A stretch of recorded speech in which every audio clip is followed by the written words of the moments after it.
Top 5 hits and Mrs பார்க்க போறோம். ஹிட்ஸை பொறுத்தவரை 5வது இடத்துல ஜமா, புது ஆளு இயக்குனர் நடிகர் சூப்பரா பண்ணியிருப்பாரு. 4வது இடத்துல வாழை, ஓவர் ஹைப் கொடுத்தா கூட அந்த படத்தை ஒரு கண்டென்ட் இருக்கு, நல்லா இருந்தது. 3வது இடத்துல லப்பர் பந்து. இந்த படம் வந்து கிரிக்கெட் வச்சு பல படங்கள் வந்திருந்தா கூட அதுலேயும் சாதியை சொல்லி ரொம்ப இன்ட்ரெஸ்டிங்கா படத்தை கொண்டு போயிருப்பார் இயக்குனர். 2வது இடத்துல மகாராஜா, நம்ம விஜய் சேதுபதியோட 50வது படம். 1வது இடத்துல அமரன், சிவகார்த்திகேயன் நடிப்பு, சாய் பல்லவி நடிப்பு. அது மட்டும் இல்லாம மக்கள் வந்து தேசியவாத பக்கம் திருப்பினது, கமர்ஷியலாக ஹிட்டு.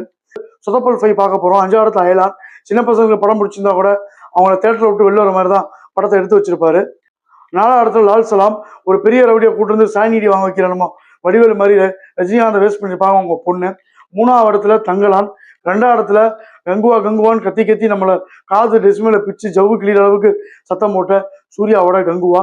1வது இடத்துல எல்லாத்தோட மொக்கன்னு பாத்தீங்கன்னா ஒரு அருமையான சங்கர் கமல் சேர்ந்த காம்போல வந்த இந்தியன் 2. ஒண்ணுமேல வர்ம கலையில நம்மளையும் சேர்த்து சாவடிச்சிருப்பாரு தாத்தா.